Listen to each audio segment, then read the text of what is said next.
Thank you. Okay, so why was a 2-week suspension? Why did you decide to suspend the suspension and start the picketing today?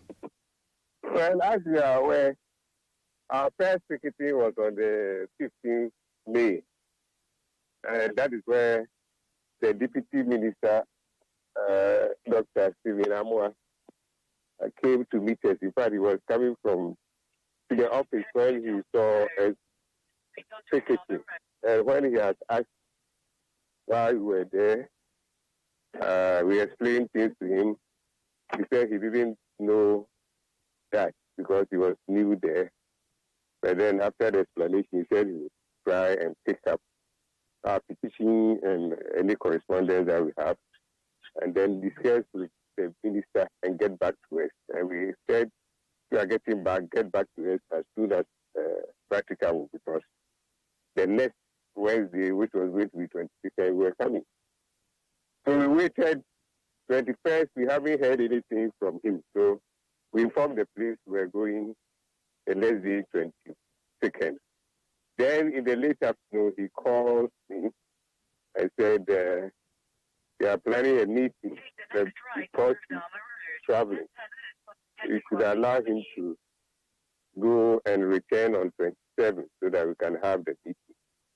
So we discussed that and we accepted that we won't pick it the next day, which was 22nd.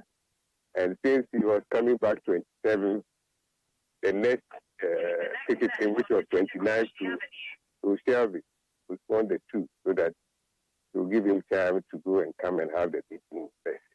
He went and he came, and we heard nothing from him. Then last week, Thursday, I sent him a text message, one through SMS and one through WhatsApp. I didn't receive any response. So we said, well, if the meetings are not going to come on for us to know what is happening, then let's resume our picketing. So we informed the police, and today we went back on the picketing. So you went back today. Did anybody come to respond to you or say anything to you? Well, we closed, our picketing ends at 12 noon. At 12 noon, we had closed and everybody was going away. I was still engaged with the press in giving them some information when my attention was on that I was needed inside for a meeting. They wanted one person to accompany me, but two people went with me. And we met with two officials who said the minister wasn't in, the deputy minister wasn't in, but they have a word from them to let us know that when the deputy minister returns from his trip next week, the meeting that was not called last week as promised will be called. They will say, well, we are waiting. The ball is in your court.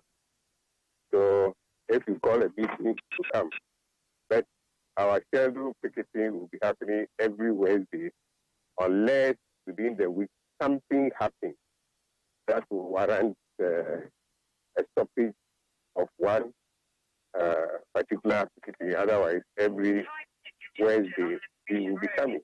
So we have made that clear to the officials of the ministry. I see. How many people are we talking about here, your members? Our members, we are people representing the whole large number of NDK alone. According to NDK, he has about 6,000 clients. NDK Finance. Yes. Even though recently they got some money to pay the people who are below 11,000. People who have 5,000, 2,000, 3,000. I wouldn't know. The people who were investing in Dr. Indom's company, is it Black Shield? No, the Black Shields are not part. They're not part. Okay. Yes, these are NDK's Financial Services, Fund Savings and Loans, SIC Life Savings and Loans, and SDC Financial Services. So NDK alone, he said he has more than 6,000.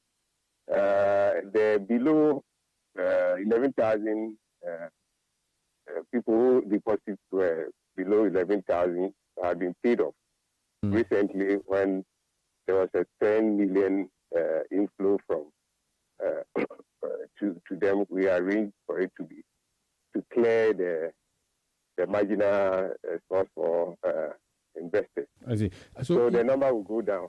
But still a huge number. What range are we looking at? Number. And there's already, if 500 goes up, I don't know the number, but at least you will still be within 5,000 to 6,000. We are aware one other company also has a similar figure like NDK. And then the two we don't know. But given that the two that we know would even be around 12,000, if you add the other two that we don't know, and they are even 2,000, you are in the range of about 16,000 clients whose investments are affected. I see. Interesting. So you'll be back next week Wednesday unless something positive comes up this time. Yes, we have told them if they are able to meet us before Wednesday and it's a fruitful meeting, then we can consider not picketing. Otherwise, our plan remains that we will picket there every Wednesday up to November ending if we don't get results. We only break for December to allow for election and Christmas, and then go back after the holidays or after the New Year holiday. Very well. Thank you so much. We'll be back again next week with you to see if anything happens. Thank you for speaking to us. Thank you too. That's Dr. Anani Entry. He's the convener of the Locked Up Investment Holders Forum.